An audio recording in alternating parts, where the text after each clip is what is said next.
Hello বন্ধুরা, আজকে আমি সকালের জলখাবারে এই ফুলকপি আলু মটরশুঁটি দিয়ে একটা তরকারি বানাবো, সেটাই আমি আপনাদের দেখাবো। তো আমি এখানে একটা ফুলকপি নিয়েছি, এরকম ছোট ছোট করে কেটে নিয়েছি। আলুগুলোকেও ঠিক এইভাবে ছোট ছোট করে কেটেছি। আর কিছুটা মটরশুঁটি নিয়েছি। এখানে একটা টমেটো ভালো করে ধুয়ে কেটে নিয়েছি। কিছুটা কাঁচা লঙ্কা নিয়েছি, যে যতটা ঝাল খাবেন সেই হিসাবে লাগবে। নুন আর হলুদ আন্দাজ মতন। আর ফোড়নের জন্য একটা শুকনো লঙ্কা আর 5 ফোড়ন। আর রান্নাটা করব সর্ষের তেল দিয়ে। আর যদি আপনারা তরকারিটাতে একটু মিষ্টি দিতে চান তাহলে একটু মিষ্টি দেবেন, আবার অনেকে মিষ্টি দেয় না। তো আমি এই তরকারিতে একটু মিষ্টি দিয়েই করব। তো প্রথমে কড়াইটা বসিয়ে দিয়েছি, গ্যাসটা অন করে দিলাম। এবার কড়াইটা তেতে গেলেই আমি এর মধ্যে সর্ষের তেল দিয়ে দেব। কড়াইটা গরমও হয়ে গেছে। এবার এখানে আন্দাজ মতন আমি সর্ষের তেল দিয়ে দিচ্ছি।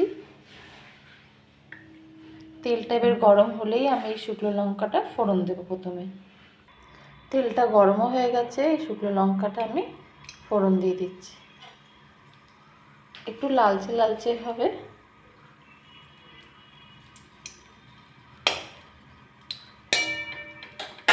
তার সাথে সাথেই আমি দিয়ে দিচ্ছি এই 5 ফোড়নটা।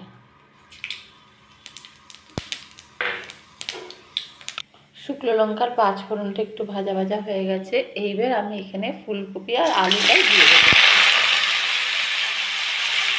মটরশুঁটিটা আমি এখনো দিইনি, মটরশুঁটিটা আমি একটু পরে দেবো। আলু আর ফুলকপিটা একটু প্রথমে আগে ভাজা ভাজা করে নিই। এখনই আমি এখানে আন্দাজ মতো নুন আর হলুদটাও দিয়ে দেবো। দিয়ে আমি কিন্তু এটাকে ভেজে নেবো ভালো করে একটু। এইবার আমি এর মধ্যে টমেটোগুলো দিয়ে দিচ্ছি। আর তার সাথে কাঁচা লঙ্কাগুলো আমি ফাটিয়ে ফাটিয়ে দিয়ে দিচ্ছি। যে যতটা ঝাল নেবেন দিতে পারেন। আমি 4টে কাঁচা লঙ্কা এইভাবে ফাটিয়ে দিলাম। এর সাথে আমি মটরশুঁটিগুলো অ্যাড করে দেবো। এইবার আমি একটু ভালো করে আর একবার কষিয়ে নেবো, যাতে টমেটোগুলো একটু গলে যায়।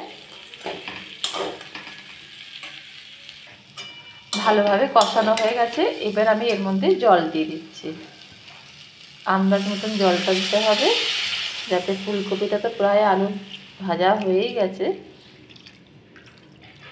দিয়ে এবারে আমি নেড়ে ছেড়ে ঢাকা দিয়ে দেবো। একটু রসা রসাভাবে আমি কিন্তু নামাবো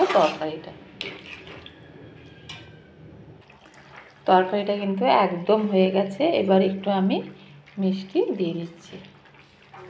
আমি এই 1 চামচ আর এই ছোটো 1 চামচ, 2 চামচ মিষ্টি দিয়ে এবার একটু নেড়ে আমি নামিয়ে ফেলবো।